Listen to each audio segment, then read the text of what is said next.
The Dallas Cowboys suffered a major injury during Monday's practice, but it's not as bad as it could have been. We'll break it down next.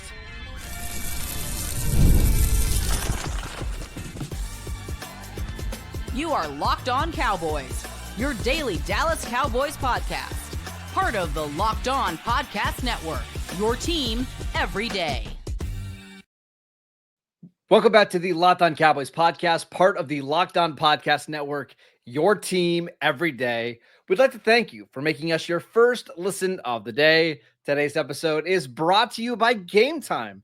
Download the Game Time app, create an account, and use promo code LOCKEDONNFL for $20 off your first purchase. Welcome back. I am your host, Marcus Mosher. You can follow me on Twitter at Marcus_Mosher. Joining me today, as always, is Landon McCool. You can follow him on Twitter at McCoolBCB. You can also follow him on TikTok. He runs our Locked On Cowboys TikTok. Make sure you guys check that out. He's been doing a lot of great coverage from the Cowboys at Oxnard. So check that out. But on today's show, we're talking about a major injury that happened during the Monday's practice, which Landon was at. Tyler Guyton suffered a knee injury. It was first revealed that it was a torn ACL, or at least that's what the Cowboys expected it to be based on their on-field testing. They get him back from MRI. The ACL is intact. He's got a bone fracture in his knee on top of a knee sprain. The initial reports are that this is a 4 to 6 week injury. And what a whirlwind this has been for the Cowboys, Landon. First of all, for a couple of everydayers that were in the squad show, the timing of the Monday night NFL's Locked On Cowboys squad show happened to be over the 40 minutes in which we got the news in which Tyler Guyton had torn his ACL and then had the news change. So if you're looking to see the full range of human emotion, please go back and retroactively see if you can find that squad show. But yeah, I mean, what a roller coaster, right? Like I was at practice. I was actually standing next to Bach Lombardi when it happened, and we were both looking at the video, and we're like trying to decipher it. Like, he got up, he walked off, he was able to do it without help. But the truth of the matter is that we've seen people with ACL injuries do that all the time. So we weren't exactly sure. The news came through. I think it was an Adam Schefter tweet that came through like right as I was about to go on air at the squad show that he had the thought that looked like he had torn his ACL, that needed to be confirmed with it by MRI. I guess 40 minutes later, after the MRI was complete, we got word that his ACL was in fact intact and that it's a bone injury and that he's going to be out for a little bit over a month. So obviously not great news overall. But I mean, in the context of him missing the year or potentially just missing week one, or maybe not missing week one, I'll take it. There's lots to discuss to go on moving forward, but I think thank God for small miracles. It looks like Tyler Guyton's season has been saved. I know it's one of those things that if you would have told me going into the day that Tyler Guyton is going to have a 6 week injury, that would have felt devastating, right? Yeah. But it's all a matter of perspective, because now that feels like a major win for the Cowboys. There's some reports out there that there's a chance he could be ready for week one. I kind of doubt it. First of all, it's why rush him back on the field now that this has happened. Given that extra 10 days from week 1 to week 2 and see where he's at when you go home to play the Giants. Like there's no rush to try to get him on the field by September 4th. I want to see Tyler Guyton 100% healthy, because we should talk about this. He was playing really well during Monday's practice. So I get him back to what we saw during that version and you'll be fine. Yeah. I mean, I think if anything, the most unfortunate part is that he's going to lose these reps. And that's the really kind of, really unfortunate part at this point, is that he needs these reps to get better. He has looked really good out there. I think that there is a good chance that, your game plan doesn't change too much from where it would be week one, because you probably would be giving whoever the left tackle is a lot of help, whether it be Tyler Guyton or not, just because you're playing the Eagles. I think that there's a chance that, from a playing time situation, you kind of get out of this unscathed. However, I do feel like the lack of experience gained in the training camp reps that he's going to lose. That is something that's worth pointing out, and it's something that could affect him going into the season. It's just I was sitting in the truck waiting for my wife at the store as this kind of all was folding, happening, and it's just you're going through all the range of emotions. First of all, you're bummed out for Tyler Guyton, and then you're thinking like, okay, do they have to move Tyler Smith to left tackle, and what does that mean now that Robert Jones is going to be out for the next 3 months, which we haven't even talked about? Robert Jones, who the Cowboys signed this offseason, he's got a neck injury. He's going to miss the next 2 to 3 months. Then you think about, okay, what does it look like for 2026? Are they going to really rely on Tyler Guyton to be their left tackle of the future now that he can't stay on the field? All back to, hey, if he's back on the field in week 2, no big deal. Yeah, I mean, welcome to the Cowboys training camp experience, right? You get the full range of emotions in several hours. So, yeah, I mean, look, it's overall a bad deal. It sucks that he's injured, that he's missing this time. But again, considering where we've come from emotionally, I'll take it. And again, the other thing too, the Cowboys this season are uniquely suited to kind of weather this storm. They are incredibly deep in offensive line in a way that they haven't been in previous years. Maybe not as much as a tackle as guard. No, but I still think they are. We saw Adinejay take some pretty good snaps. He's going to get more opportunities, I think, with this. There are guys out on this roster that, you feel like could step in and do the job, while you're missing Guyton in hopes that he comes back in and gets back into the swing. Well, let's talk about that, because now there's a very real chance that you're going to have a new week 1 starter at left tackle, and you're going to go through the entire preseason schedule now with a new left tackle. I think most of us thought that Guyton was at least going to play a little bit. Who do you think is going to get the first crack at that job? Hakeem Adeniji has been a tackle, but mainly a guard. You have Awesome Richard, who played left tackle in week 18 last year. And then you have Nate Thomas, who was a guard initially. He was a college left tackle, but he's been practicing at left tackle in Oxnard. Yeah, I mean, I think before, when we were looking at a season-long situation, I think, the conversation was, do you try Tyler Smith? 100%. Again, I'm just going to mention this really quickly. If something were to happen, if Guyton isn't able to come back, whatever, I would move Tyler Smith to left tackle, and then maybe you keep Booker at right guard and insert Brock Hoffman, or you switch those guys. But if we're getting into a situation where it's going to be months at a time, I want Tyler Smith at left tackle.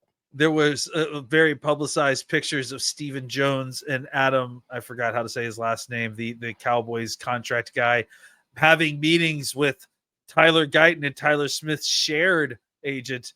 I can only imagine how complicated those conversations were at the time, because, hey, they're probably trying to talk about Tyler Smith's deal while also probably hinting, hey, maybe he needs to play left tackle for us this year. But, going back to the thing at hand, to me, Adeniji has been mostly on the right side. I would imagine they're going to keep him on the right side. I would agree. Awesome Richards has been kind of a little bit of both. And he's also doing a lot of tight end stuff.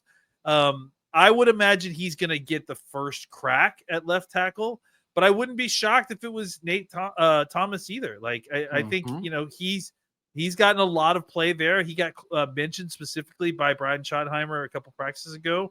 And I think he's kind of on. I think the reason they would like Nate Thomas to kind of get this job potentially is that I think he's probably a better fit for what this scheme wants to do as a left tackle. He's a little bit bigger than Awesome Richards is. So I wouldn't be shocked if Nate Thomas is who they'd like to win. But honestly, Awesome Richards has played so well anytime that you've put him in there. I don't see how he isn't the default to plug in at left tackle to get the first shot.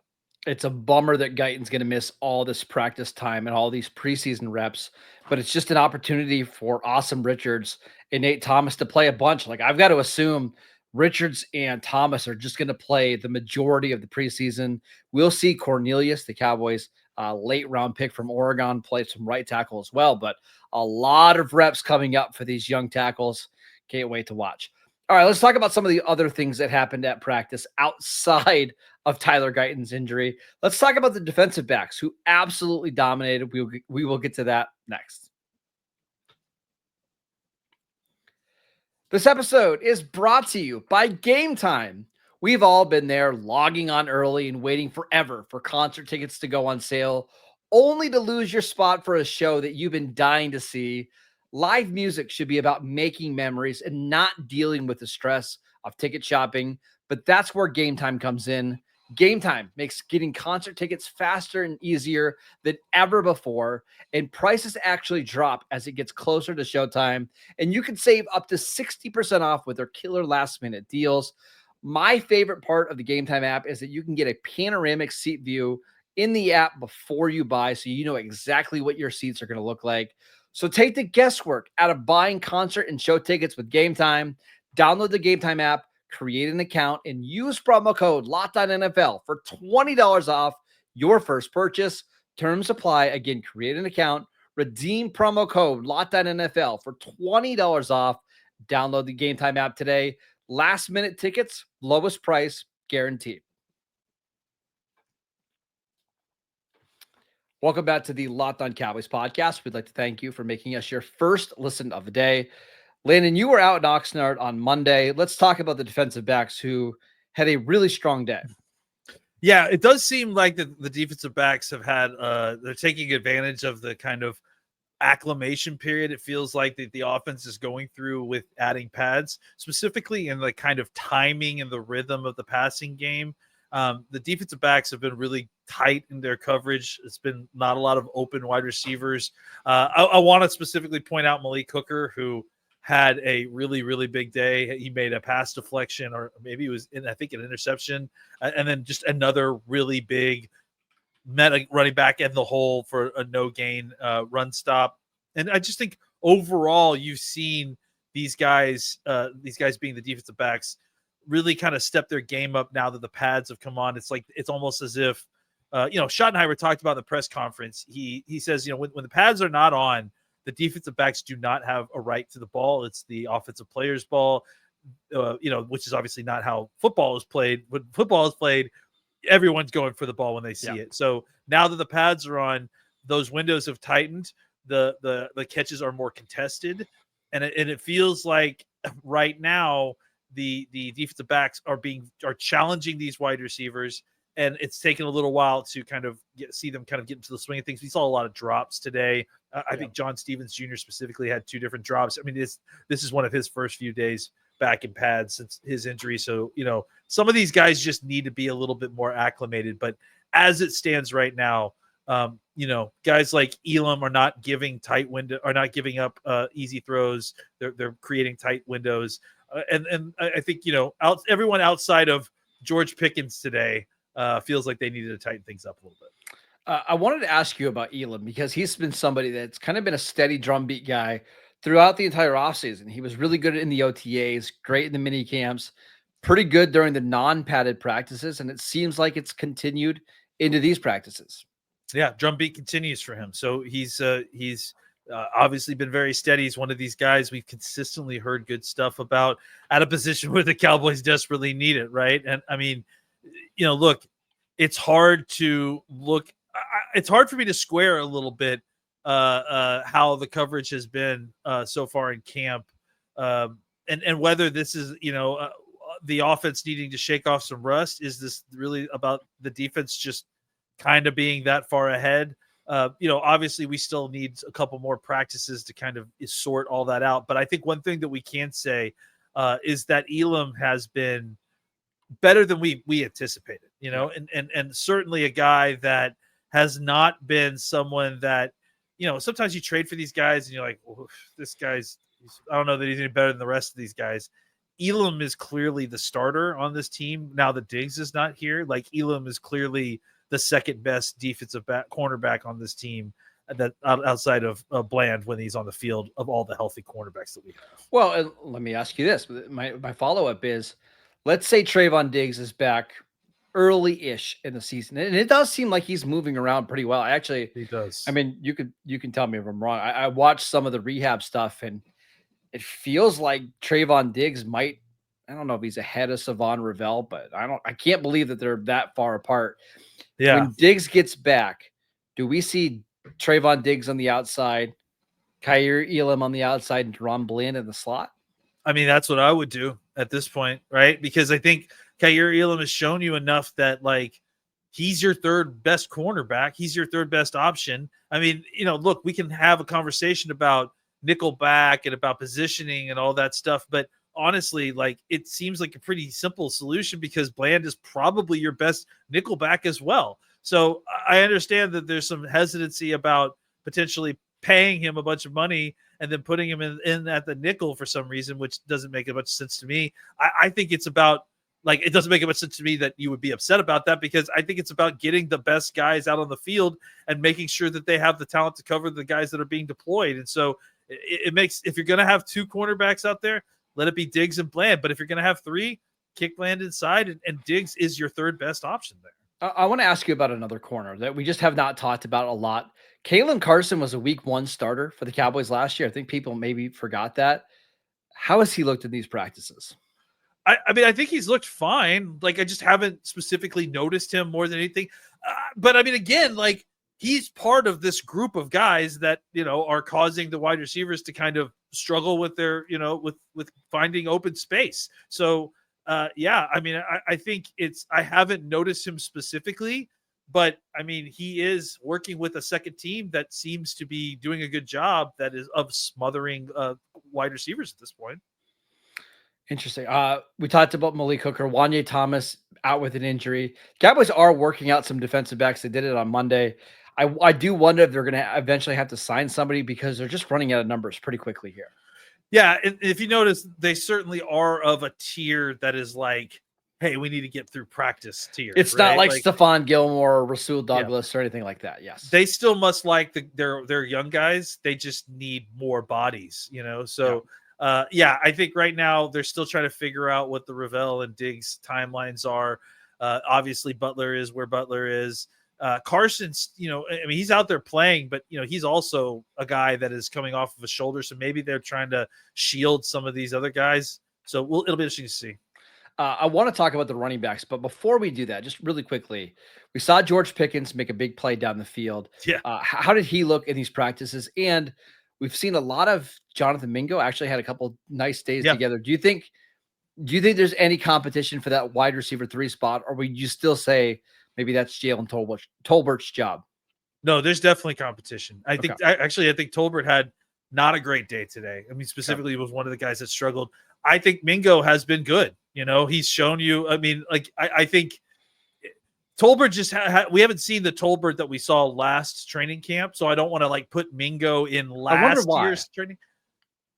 I think again we're early, it's early days. Like we're still early in all this. I think honestly, if we have a Wednesday and Thursday where the passing game is still looking sluggish, then I'll start to be a little bit nervous or worried about what's going on. But right now, it's still a new offense. They're still trying to figure it out. And this is a step up, because they're in pads, it's a step up in difficulty in completing a pass than it was the week previous. So give them a time to kind of adjust on that. But back to your overall point, yeah, Mingo has been a contributor, a guy that's been worthy of noting.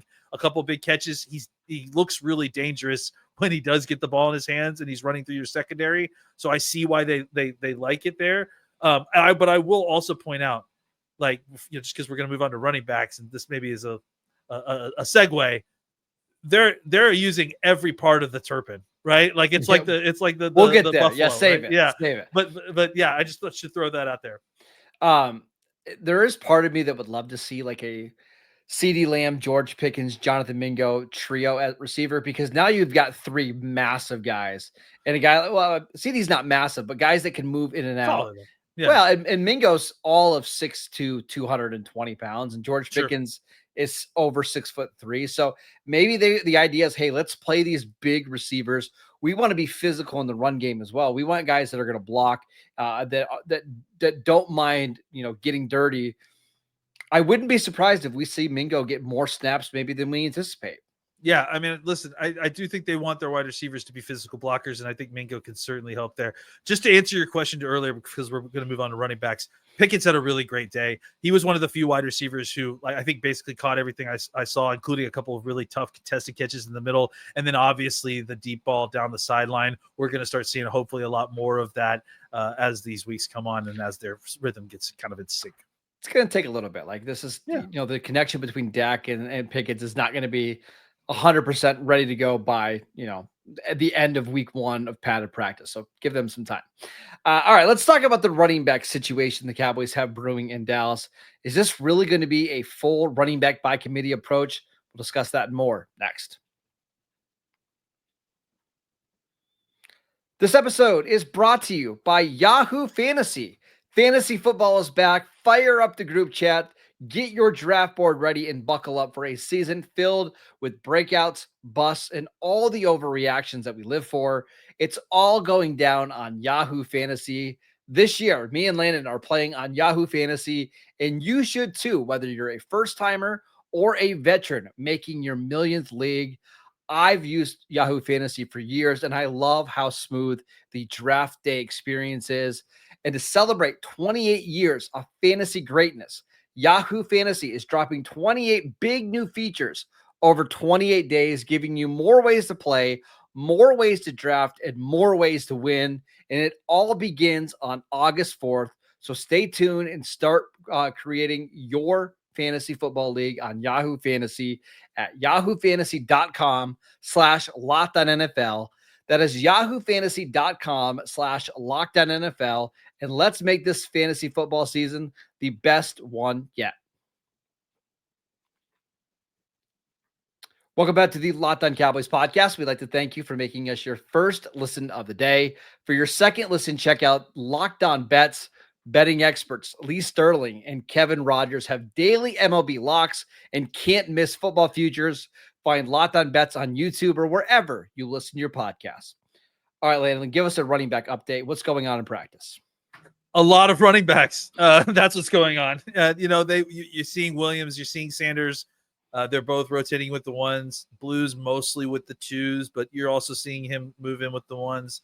But again, the thing that I kind of feel like we have to talk about is the usage of Turpin and how it seems like we're going to get a good portion of Turpin as a running back, or just being used as an offensive weapon in general in this offense. It's very clear. Look, I mean, I think people have been talking like, what's the difference between this, the Schottenheimer and the McCarthy offense? They're going to use every part of the Buffalo in this offense. They're going to use motions. They're going to use bunches. They're going to use, they've already said wildcat. They're going to use, just a whole bunch of different stuff. We've seen unbalanced looks. We've seen offensive linemen as tight ends. We've seen multiple shifts and motions on a single play.